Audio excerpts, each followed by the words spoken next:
és també un vehicle altament eficient. De fet, es gasta menys energia en una bicicleta que en una peu, és el vehicle més eficient que hi ha, el mode de transport més eficient que hi ha en el món, i a més, és clarament també poc gastador d'energia la seva fabricació. Per tant, és en aquest sentit realment un top en quant a eficiència energètica.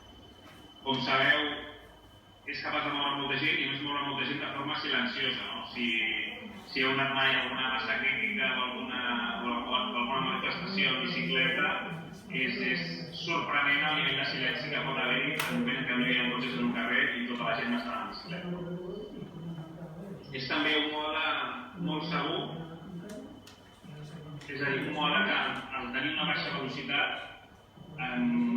promou també la reducció de velocitats a la ciutat i si la ciutat globalment aconsegueix estar per sota dels 30 km/h, doncs és la millor mesura per realment evitar morts i accidents greus. Que tothom es mogui sota els 30 km/h. La bicicleta per naturalesa ja tendeix a anar pràcticament sempre entre els 15 i els 25, inclús la bicicleta elèctrica té aquest topall dels 25, per tant, és un mode perfecte per moure's a una velocitat bona per la ciutat i contribuir, diguéssim, a una reducció de les velocitats, que és la principal manera de reduir els problemes i els accidents derivats del trànsit. És un mode que promou la inclusió i l'autonomia, és un mode que pot ser utilitzat pels nens i els infants i els joves, que ja quan van a l'institut ja tenen totes les capacitats inclús per poder-se barrejar amb el trànsit si calgués, perquè poden entendre perfectament totes les formes de circulació, i és també una oportunitat per gent que inclús ja no podria tenir ni carnet, però que pot continuar circulant amb la bicicleta, com en el cas d'Holanda, fins i tot la gent gran fa encara de mitjana més quilòmetres que la gent de mitjana edat, la qual cosa es constata com és una oportunitat perquè els infants i la gent gran també puguin anar molt més lluny del que podien anar a peu i per tant tinguin una direcció més gran i una major força. És un mode molt econòmic, pel preu d'un cotxe compres 14 bicis elèctriques o 40 bicicletes convencionals i és entre 10 i 20 vegades més barat mantenir una bicicleta que un cotxe a l'any i sense comptar el combustible, que lògicament és moltíssim més barat. Per tant, és realment un mode a l'abast de tothom. És altament flexible, és l'únic mode de transport que pots entrar dins del teu menjador, el pots posar dins un tren, o per tant, tant la bicicleta com el patinet tenen aquesta polivalència i a dia d'avui, on la gent tendeix a fer cada cop més nombres de desplaçaments en general, tot i el context de la pandèmia, però el context, diguéssim, evolutiu és que ens porta a fer cada vegada més desplaçaments i més diferents. La multimodalitat és fonamental i la capacitat de combinar els modes és una de les claus de l'èxit de qualsevol cadena modal, de qualsevol combinació i la bicicleta i el patinet en aquest sentit tenen un paper importantíssim. A més, pots carregar molta càrrega, hi ha dies amb bicicletes que poden portar entre 50 i 300 quilos fàcilment, de manera que és una gran oportunitat per fer moltíssimes activitats que, per exemple, un patinet no permet o que l'anar a peu tampoc ho permet. Dona aquest plus de càrrega que la fa molt interessant. És còmode també en zones de pendent, la que va als motors elèctrics i d'aquest pedalatge assistit que dona aquest plus d'ajuda a la bicicleta la fa... És a dir, ja no podem dir que els pendents són una excusa per promoure la bicicleta, tenim solucions per tothom en aquest sentit. Optimitza l'ús de l'espai, com hem dit abans, la seva circulació necessita molt menys espai que el cotxe i a més el seu aparcament també. Podem arribar a aparcar fins a 10 bicicletes on hi ha un cotxe, per tant podem realment moure molta més gent amb la bicicleta que amb el cotxe. Aquesta és una idea que pensem que és molt interessant també. El fet de poder accedir en menys de 5 minuts en bicicleta a una estació multiplica per 5, és a dir, en 5 minuts podries recórrer a peu una distància que en bicicleta és 5 vegades més llarga. I això vol dir que l'àrea coberta per una estació a 5 minuts pot ser 25 vegades més gran que a peu. Dit d'una altra manera, la millor manera de potenciar el transport públic, segurament ferroviari especialment, les estacions de gran capacitat d'una ciutat, és fomentar la bicicleta, en el sentit que és la millor manera de fer un gran increment de la cobertura per tota la població. I finalment, aquesta idea de la rapidesa, l'any 2018 vam fer una enquesta en el marc de la redacció del Pla Director de la Bicicleta de Sabadell i es va preguntar per què et desplaces en bicicleta, o sigui, quin és el motiu que tens per haver triat la bicicleta com a mode de desplaçament. Això ho preguntàvem únicament a persones que van en bicicleta, és a dir, persones ciclistes de Sabadell, era una enquesta que es feia al carrer, i la gran majoria destaca que el temps, com comentava anteriorment també la Dani, el temps és el principal element de decisió generalment del mode de transport. I la gent escull la bicicleta quan per la seva relació d'alguna forma d'anada A a B és el mode que li convé i és el mode més ràpid. Li dona flexibilitat i després que sigui un mode saludable, sostenible i de més, són elements que la gent valora però no són els més decisius a l'hora de prendre la decisió. Llavors, aquesta idea del ràpid, que casualment és també el nom del programa que emmarca aquesta xerrada, però aquesta idea de que és molt important, en primer lloc, garantir la seguretat i això vol dir sobretot que la percepció que tinguin els potencials usuaris sigui que les rutes i els itineraris són segurs, és a dir, el 98% de la gent a dia d'avui no agafa la bicicleta cada dia per anar a la ciutat i si la volem convèncer ha de creure que la solució serà suficientment segura. Si la gent percep que és suficientment segura, després el gran motiu per fer-la servir és que realment sigui el mode més ràpid, o que quan l'utilitzi per primera vegada o les primeres vegades vegi que realment se n'adoni que acaba arribant abans que anant en cotxe o anant en motocicleta. I aquesta idea és una idea molt important. Hem de donar competitivitat a la bicicleta respecte a la resta de modes. Ha de ser més ràpid i més còmode i més flexible anar en bicicleta per la ciutat que anar-hi en moto, que anar-hi en cotxe, o que anar-hi amb els modes d'alguna forma més contaminants que volem. I finalment, aquesta idea d'explicar-vos les dades que hem obtingut en aquesta cruïlla. Aquí es va fer una gravació de 24 hores amb càmera, uns comptatges manuals i es van posar uns depuradors automàtics. Això fa molts pocs dies. I intentarem comparar alguna dada amb les dades que es van obtenir el 2018 en el marc del Pla Director de la Bicicleta per intentar esbrinar algunes tendències que estan canviant. Tot i això, el 2018 no es va fer cap comptatge en aquest punt, amb la qual cosa no són dades 100% comparables. Això també ho hem de posar en context. En aquesta cruïlla passen unes 500, entre bicicletes i patinets, uns 500 vehicles, en dia feiner, i en dia festiu, concretament a l'avinguda de la Concòrdia, en el aforador automàtic, s'incrementa fins a un 60%. Això és un comportament que heu vist abans a les gràfiques de Barcelona i que està sent comú, especialment en aquesta època en què no ens deixen sortir del municipi a cap de setmana, doncs es veu un gran increment en cap de setmana, que és una gran oportunitat perquè la gent també, per primera vegada, vagi dins la ciutat amb bicicleta i, per tant, conegui la infraestructura, conegui els itineraris i les activitats. El 80% de la gent que es mou per la cultura de la Concòrdia fa el carril bici, perquè en el carril bici podríem dir que funciona globalment. Per la resta de tota aquesta cruïlla, la gent, tots els itineraris, majoritàriament, la gent que va amb bicicleta i patineta els fa per la vorera. D'acord? Per tant, aquí tenim un repte, diguéssim, prèviament a l'actuació teníem un repte important, únicament a destacar que la baixada de la gent que venia de l'avinguda de Matadepera, la gent que va amb bicicleta sí que el fa majoritàriament per la passada. Però tota la resta de moviments es fan a dia d'avui per la vorera. Destacar que la majoria de bicicletes són convencionals, són encara residuals a Sabadell comparativament les plegables i les elèctriques i per tant hi ha un gran potencial de creixement d'aquestes dues versions. I apareix amb molta força el patinet, és a dir, de tots els vehicles bicis i patinets que s'han comptat, el 40% ja són patinets, patinets elèctrics. I això és el gran canvi que estem veient, diguéssim, en els últims 3 anys en moltes ciutats i a Sabadell s'està veient.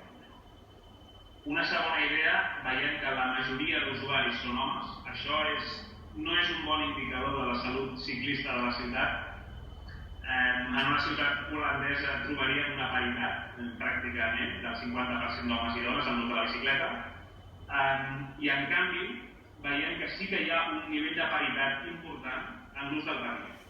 Per tant, a dia d'avui, la penetració social que està tenint el patinet és molt important. Està arribant a sectors molt més diversos que no pas la bicicleta. I això és un tema que hem de tenir en compte perquè, lògicament, ens interessa promoure tant el patinet com la bicicleta, però la bicicleta té aquest plus de mobilitat activa i de salut que no s'ha d'obviar i, per tant, l'hauríem de posar un grau per sobre del patinet en aquesta escala de valorizació. La majoria, com hem comentat, de patinets van per la calçada, per la vorera, i en canvi la bicicleta sí que té un ús de la calçada important en l'àmbit de la intersecció. Bé, finalment destacar que també es comprova que l'ús de lleure és un ús més important que el que hi havia ara fa 2 o 3 anys i en concret veiem que té un pes molt important en els homes especialment. S'identifica que la majoria d'homes, això és un tema visual que identifiquem en els muntatges, és una apariència, igual algú està fent esport i va vestit de carrer, però en general la percepció és aquesta, que bàsicament són homes els que estan utilitzant per lleure la bicicleta en aquest entorn. I finalment l'ús del casc, encara si no és majoritari, això és un bon indicador també, així com abans dèiem que la paritat no era un bon indicador, la falta de paritat, el no anar amb casc en general és un bon indicador que la gent se sent prou segura i per tant en general es posa en valor que això sigui així.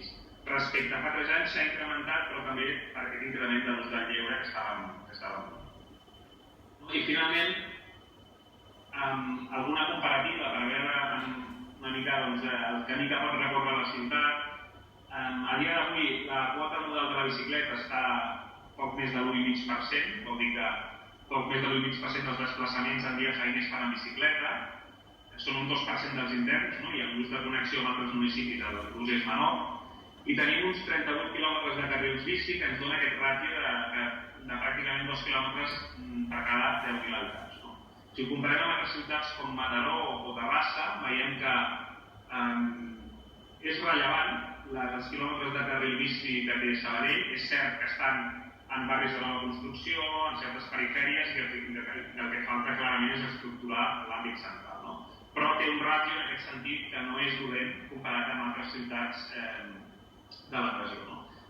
L'interessant seria anar-se a comparar amb altres ciutats de referència d'un tamany semblant, com podria ser Vitòria, que, com sabeu, sempre ha estat reconeguda com una capital verda i sempre és referència a moltes polítiques de medi ambient urbà, i en aquest sentit l'objectiu del 15% modal seria fantàstic, emmirallar-se una mica amb aquest exemple, que és un exemple possible i que es fonamenta també en part amb un increment important dels itineraris ciclables, que en bona part són carrils bici, però també a vegades utilitzen en aquests itineraris bàsics alguns carrils inscrits en calçada, i amb aquesta combinació tenen una oferta, podem dir que 3 vegades superior a la que té Sabadell, i és cap on d'alguna forma hauríem de poder. Correu seria un altre exemple, també a inspirar-se, i que a més aquí ja inclouen altres oportunitats per la bicicleta, per exemple, en doble sentit quan el cotxe no ho pot fer-ho, diguéssim, algunes avantatges competitives, que és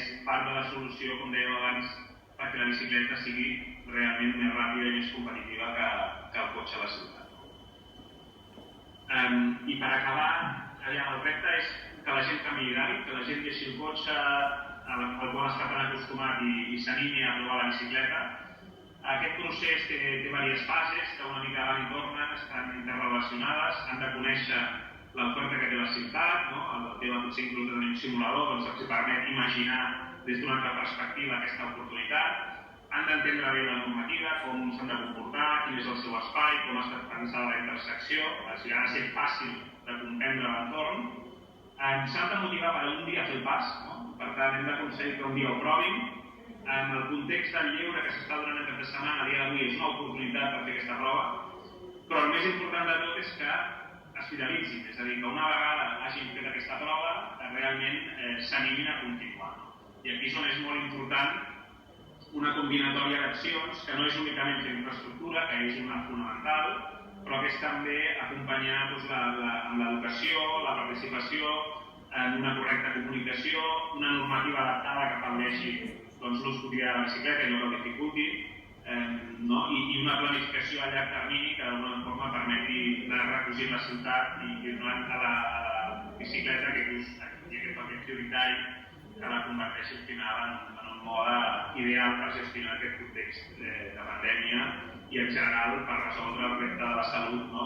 que és el repte principal que tenen les ciutats i les metròpolis.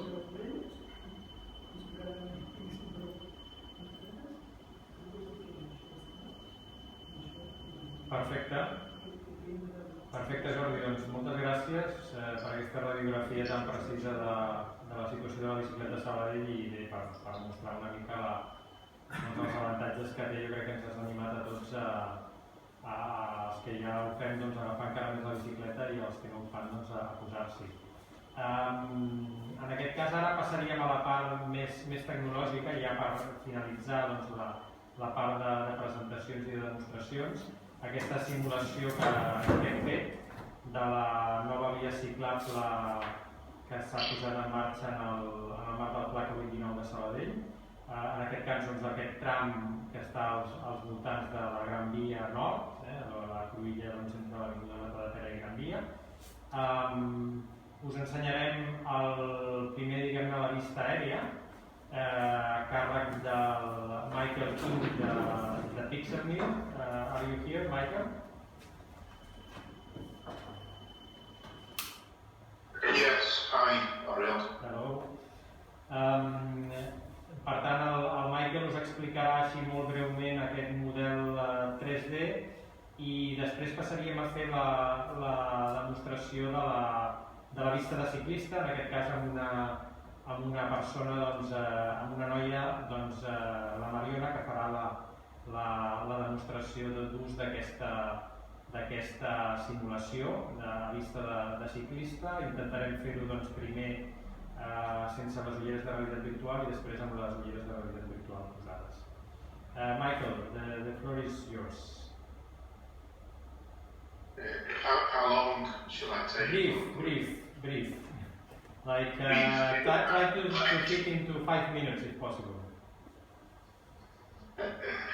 Okay, I propose, I need to do this in English, I'm afraid. My Spanish isn't good enough. So, hello to everyone. Can you hear me okay, Oriel? Perfect. Yeah. I'll share thanks, Josie. I'll share my screen in a second. So, just a quick introduction. So, we are an SME, a small business in Manchester, near to Liverpool. I'm from Liverpool. I prefer Liverpool. The founder of the company is here as well, Vin. So we're based in Manchester, and we've worked with Sabadell before on a Horizon 2020 project. So we're happy to work with Sabadell again. And we are virtual reality, augmented reality, 3D model experts and so on. So that's been our role in this project. Let me share my screen. I'll do this very quick. If I share my home screen, you can see everything. Can you see that, Jordan? Yeah. So let me thanks. Yeah. So let me start with this. So this is the way I explain what RAPID is, or one of the ways. So I'm not an engineer, I'm not a planner, or anyone who's an expert in building roads. So this is, here's the line of Concòrdia and Matadepera here, and these are the proposed changes. And so what RAPID is, what I'll show you now, is about using 3D models built very quickly to make schemes like this more engaging for people who aren't engineers. So most people understand 3D because we live in a 3D world. So that's what RAPID is. So again, you can see it right from the start. So we've created a 3D model with our partners and so on, with feedback from Oriel and Jody. And here's what it looks like, basically. So as it starts, you'll see, and if I, first of all, again, can you see all of this okay? Yeah. So part of what RAPID is RAPID is not about creating a photograph. So we do not want to spend a long time trying to create something that is a perfect representation of the area. But part of what you're trying to balance is how you can do something that is good enough for the purpose that you want. So this is the area that we've modelled. So the Concòrdia and Matadepera is the main parts of the route. You can see here there is the underpass is modelled, but we're not really interested in the underpass here because the cycle lanes are up above, so it's in there. So this is the area, so a 3D model, and again, the balance is how can we do this as quickly as possible? So we could, in theory, just have white, plain buildings, but we wanted to make it a bit more realistic, so we added some colour and textures and so on. And then what the model can allow you to do then, once you've got it, is you can start to do things. So if I clear it, you see here we've got cars, so we've automated. The cars don't respond to the traffic rates, because again, that would have taken longer. We could do that, but it would make it slower and more complex. So the cars don't respond to traffic lights, but they do avoid each other and they avoid other things in the 3D world. And we can change the rate of these. So if I show this, and if I show you a silly example, we can, if I set the rate of cars to spawn, you'll see we can have a crazy amount of cars in here, and we can change this dynamically. We can do the same for, you'll see some pedestrians. In fact, some not, they're not. So pedestrians are set to 0 at the moment. So we've got some pedestrians in the scene as well. You'll see them in a second.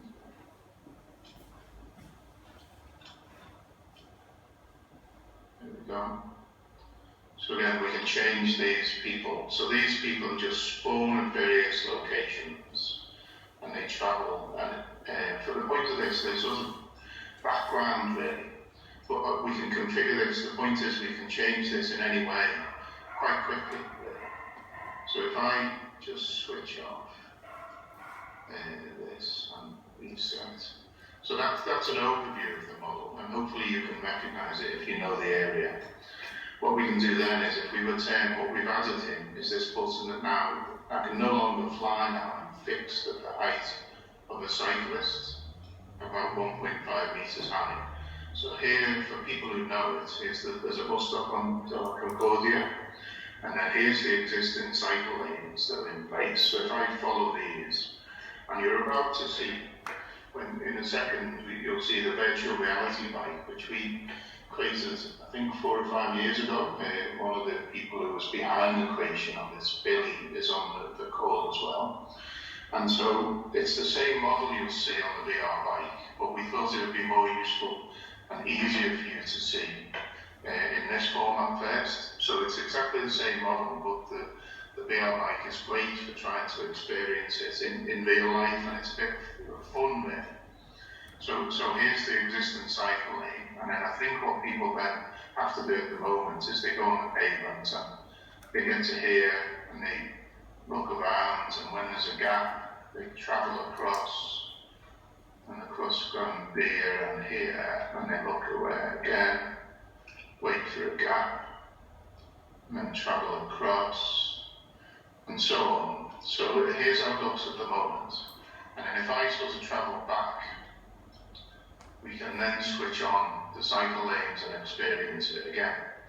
And again, the point of this is try and do this as quickly as possible. So again, the timing of the RAPID project didn't fitted well in a lot of ways with the work in Sabadell.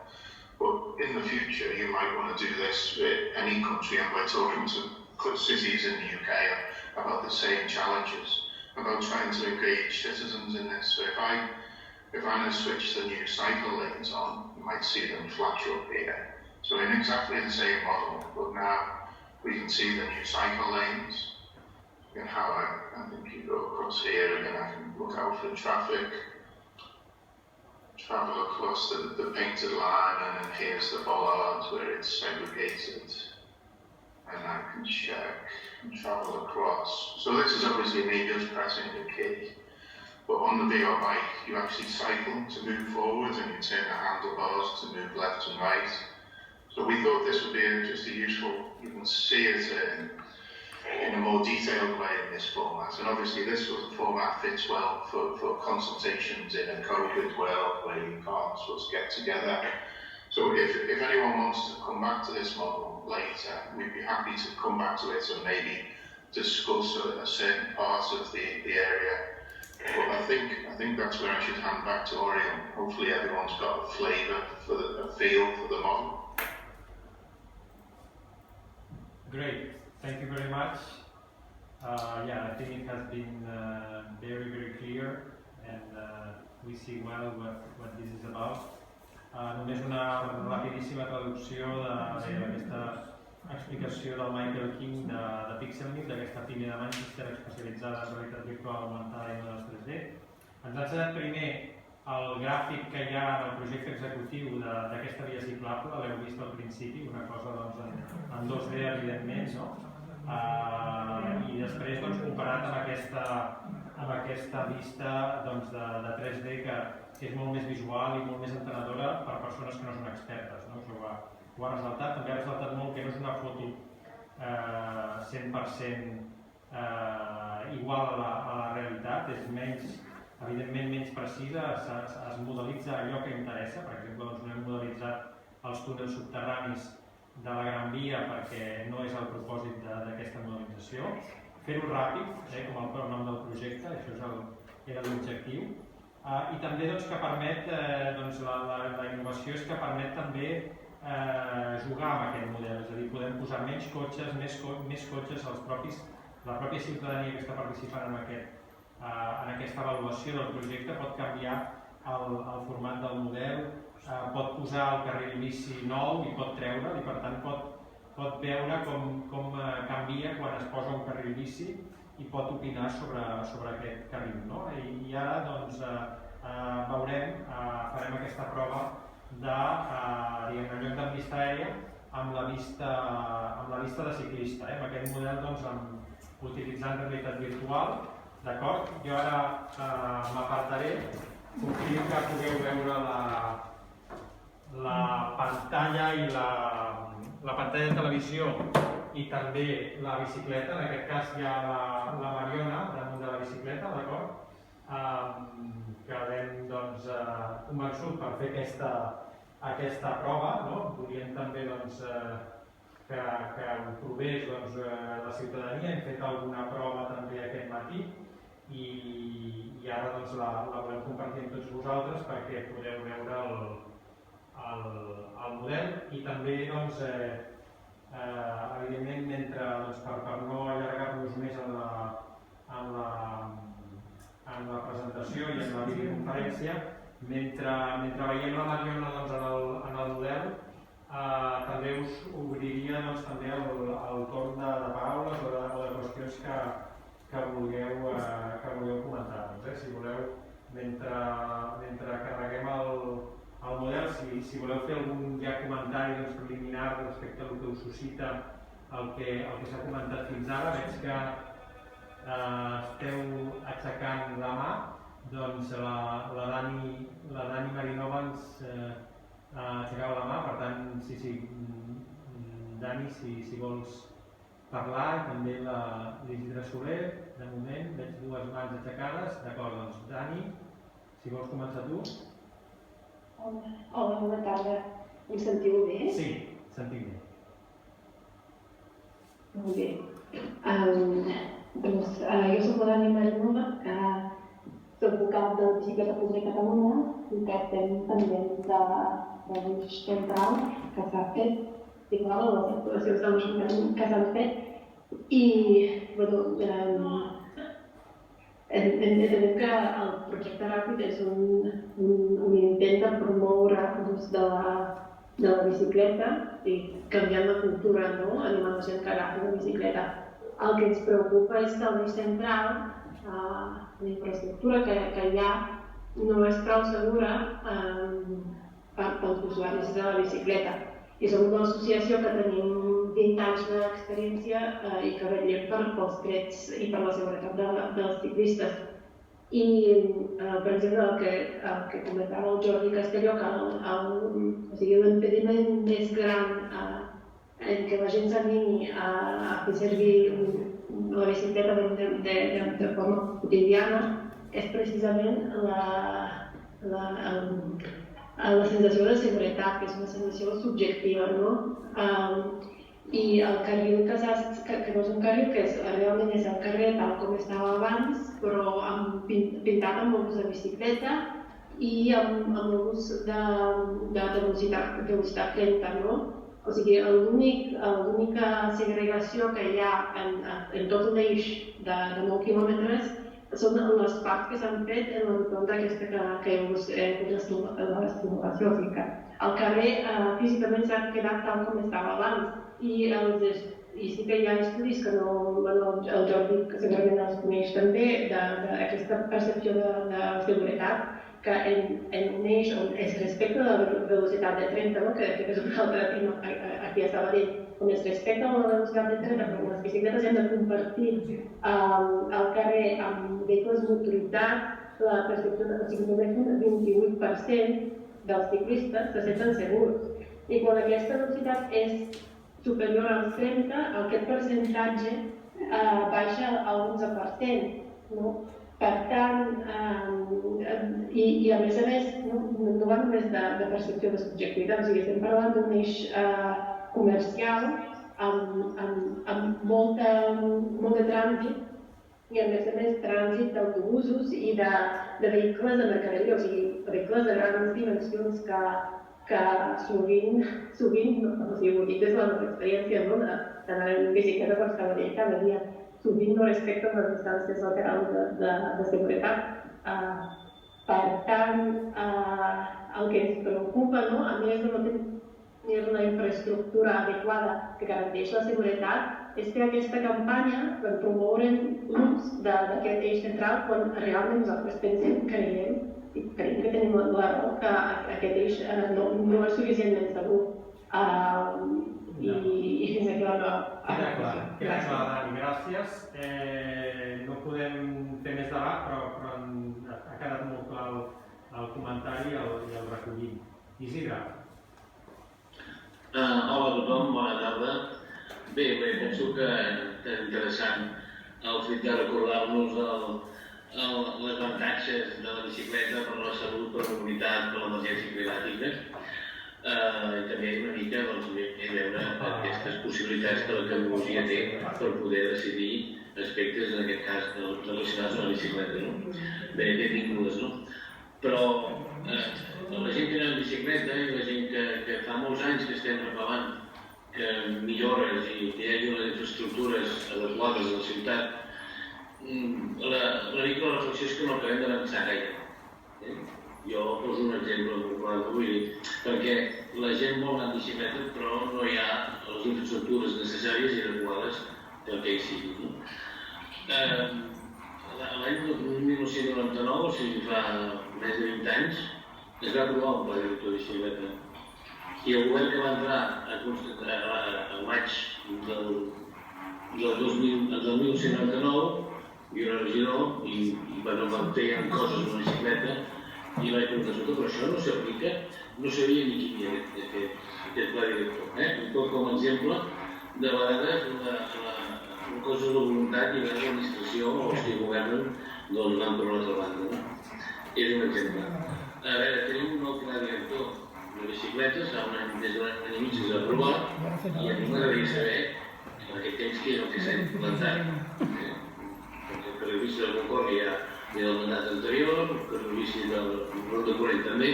Per tant, el que es tracta és d'aplicar aquest pla director, que per això hi és, i per tant hi ha d'haver la inversió, hi ha d'haver les actuacions, hi ha la planificació per executar-lo. A veure, hi ha molta gent que va a bicicleta i molta altra gent que no hi va perquè no hi ha les condicions. Aquestes condicions són, evidentment, la seguretat, com ja s'ha dit, però si no hi ha continuïtat amb els carrers bici, moltes vegades s'està impossible d'agafar-ho. No tan sols per anar fora de la ciutat, per comunicar-se amb els municipis o del rural, sinó a la pròpia ciutat. I després hi ha una qüestió fonamental, el manteniment dels carrils bici. Vull dir, ara hi ha carrils bici que venen d'antic, però els que ni tan sols sembla ser que no hi ha diners per pintar-los. Vull dir, el carril bici de l'Eix Macià és una vergonya. És una vergonya, però on passa? I una vergonya que està totalment despintat i que passa, no hi ha ni 5.000 euros ni 5.000 euros per pintar-los, o carrils bici d'altres carrers, no? Per tant, i els tècnics estaven molt bé, no? I que es facin totes aquestes simulacions, aquesta tecnologia, em sembla fantàstic, no? I més reconec que aquest punt, aquesta cruïlla és una cruïlla molt conflictiva, difícil, i perquè quan hi vas doncs és complicat de saber per on passes i que no t'enganxi cap cotxe, per tant saber-lo que això es vulgui resoldre, espero que es resolgui, i més enllà de la simulació que hi hagi la voluntat política d'executar-lo, de resoldre-ho, però que si demano, si realment ens creiem que les bicicletes, la bici, no només fomenta l'esport, sinó que fomenta la salut, i amb el tema del Covid és per mi anecdòtic, perquè el reclam de la bicicleta no se'n fa uns anys que l'estem demanant i que estem plantejant. Vull dir que s'executin el pla director de bicicletes i que s'hagi sobretot el manteniment dels carrils bici existents. Si no, no avançarem bé. Vinga, moltes gràcies. Perfecte, gràcies Isidre pel comentari que també recollim a la línia de la implementació del pla director de la bicicleta que es va aprovar. Mentre estàveu fent aquestes aportacions interessants, hem vist també com l'usuari en aquest cas estava fent el recorregut diguem-ne en vista de ciclista per aquesta cruïlla, per tant veia una mica el potencial. En aquest cas l'ha fet amb el carril bici ja pintat perquè no tenim disponibilitat de temps per mostrar-vos-ho amb la situació anterior, però ben bé es pot, veieu a baix a l'esquerra hi ha un comandament que pots posar i treure el carril bici i també podries canviar la densitat de cotxes i de vianants, és a dir, aquestes dades de mobilitat en principi que reflecteixen en el model 3D responen a la mobilitat real d'aquesta cruïlla i s'ha fet, com va dir abans el Michael, en un temps rècord, no? Perquè, per tant, aquesta és la virtualitat que té, fomentar evidentment la participació ciutadana i en aquest cas, en el cas concret de Sabadell, avaluar si aquesta via ciclable respon al que l'usuari final pretén. Veieu que ho està fent, en aquest cas l'usuari, la Mariona, ho està fent amb les ulleres de realitat virtual posades, per tant ella està tenint una vista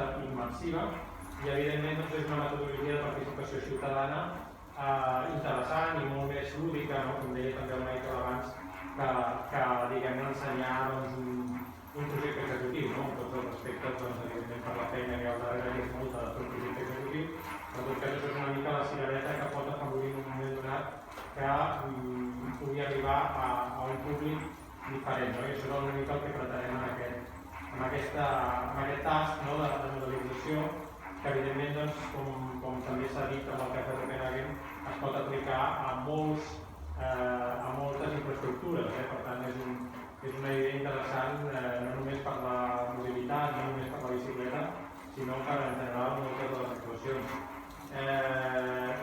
Sé que estem fora de temps, per tant no vull abusar del vostre temps. Hem estat pràcticament 40 persones que hem estat veient aquesta videoconferència. Us seguirem mantenint actualitzats en l'execució del projecte. Ara quedaria incorporar i en aquest sentit us animem a que pugueu fer comentaris de millora d'aquesta simulació. Estarem atents a comentaris que ens feu arribar respecte a la simulació i també evidentment respecte a la forma de promoure aquesta mobilitat ciclista, animar-nos a fer servir també aquesta nova via ciclable que tenim a Sabadell. Evidentment segur que no seria l'òptima al 100%, però en tot cas animar-nos a provar-la i a fer-nos arribar també els vostres comentaris i no sé si Jordi vols afegir algun element més.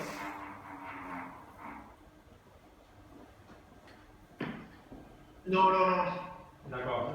D'acord. No, és que jo volia només una cosa que en algun moment que es veia molt la càmera, per tant la percepció de la imatge que es veia ha sigut tot bona, que segurament ens havia agradat. Només fer el reflex aquest. Quan està en moviment, efectivament, doncs costa més. Entenc que quan està fixa la imatge es veu millor. Jo diria que ha sigut un problema de foc o de la càmera del portàtil, diria, perquè es veia tot com molt borrós, però bé. Almenys s'ha vist l'evolució de la bicicleta, sí que es veia l'evolució de la bicicleta al lloc del carril. Perfecte, doncs també en la mesura del possible us farem arribar també vídeos perquè pugueu veure aquesta modelització 3D i la vista, diguem-ne, de ciclista amb bona resolució. D'acord? Doncs per part nostra, agrair-vos de nou l'interès en el projecte i com us dic, seguirem sent una mica pesats enviar-vos algun correu actualitzant les dades també d'aquesta segona onada de monitoritzacions que farem abans d'acabar l'any per veure si realment hi ha hagut un increment d'ús de la bicicleta en aquest tram fruit de la incorporació de la via ciclable i evidentment, com dic, reitero, estem a la vostra disposició per escoltar les vostres aportacions. D'acord? Doncs ens veiem, que tingueu un bon vespre i fins aviat.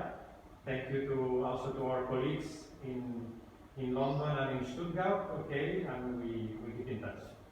Gràcies. Molt bé, Lucià. Thank you very much. Thanks very much. Bye-bye. Adiós. Thank you. Bye. Thank you. Bye.